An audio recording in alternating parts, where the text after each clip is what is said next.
I was determined not to date in high school. I wasn't interested in having or entertaining trivial relationships. I was too focused on my studies. I was perfectly content staying single and definitely not ready to mingle. I found comfort in my books, so meeting Brandon was a curveball I was definitely not expecting to be thrown my direction. I didn't prioritize social events, so I wasn't planning on going to the back to school dance at the start of our junior year. But a mutual friend convinced me to go. He picked me up first, and on the way he said, "We're picking up a new friend from school." I can close my eyes and relive the exact moment we first met. We pulled into his family's driveway. There was a little girl playing in the yard. Lollipop by Lil Wayne was blasting on the car speakers. Then he walked out. I didn't think twice. I was polite and said hello and thought nothing of it.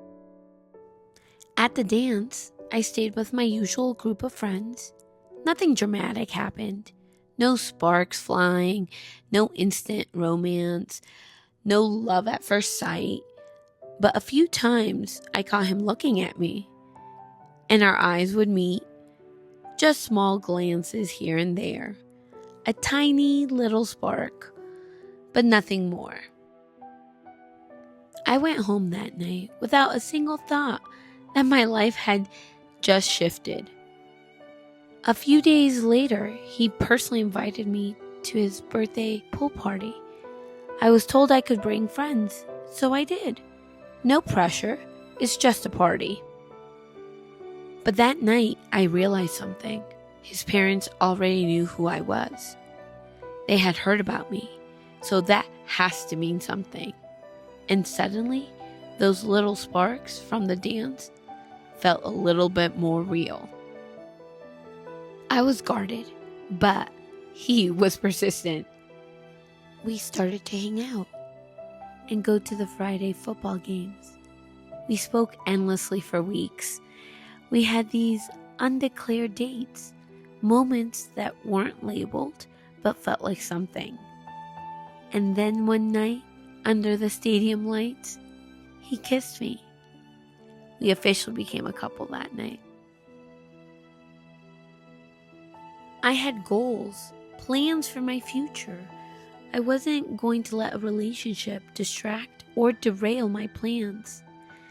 And although meeting him was a plot twist I didn't see coming at that point in my life, I felt emotionally safe with him. He told me everything about Japan early on, the suspension, the trouble, the alcohol, and he assured me that wasn't who he was anymore. And I didn't doubt him, as I was not that type of girl to entertain that kind of mischievous behavior. For 2 years, we were happy. We went to school dances, beach bonfires, studied for the SATs, applied to college together. We didn't drink. None of our close friends did. Alcohol wasn't even on my radar. It was a peaceful time, full of love and laughter and an innocent kind of hope that feels different at that age. We knew we wouldn't go to the same colleges as we started talking about our future, but we imagined how things could eventually work, going to schools in separate states on the East Coast. And for a while, everything felt possible. And maybe that's why it hurt so much when everything did change. After graduation, we enjoyed one last great summer together. It was magical. Then, shortly after starting college, he disappeared. Weeks went by, then a month. Multiple times I tried to reach out. No explanation, no answer, no closure, just silence. I didn't know what happened. I couldn't understand why he left. Everything we talked about, the plans, the future, it all vanished. I had no idea where he was for almost 2 months. And then I found out he had ran off with his ex from Japan and moved to Texas with her. I was in disbelief. I wasn't expecting this revelation. I was so far away from family, 3,000 miles away from home, deceived, lied to.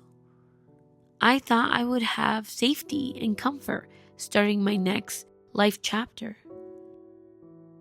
I can't remember how many nights I cried myself to sleep.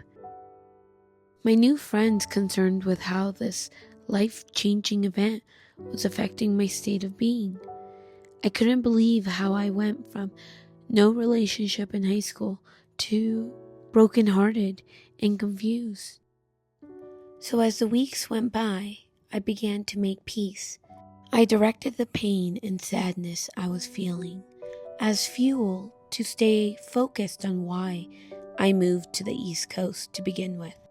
My career, my pursuit in medicine, the original plans I had made before he entered the picture.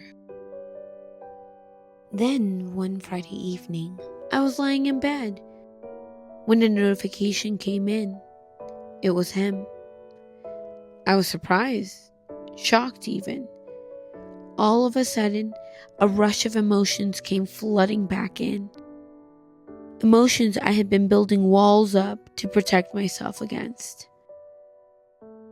I learned about the trouble in paradise, the fighting, the drinking, the lack of trust, the lying. He admitted he made a mistake and didn't know a way out.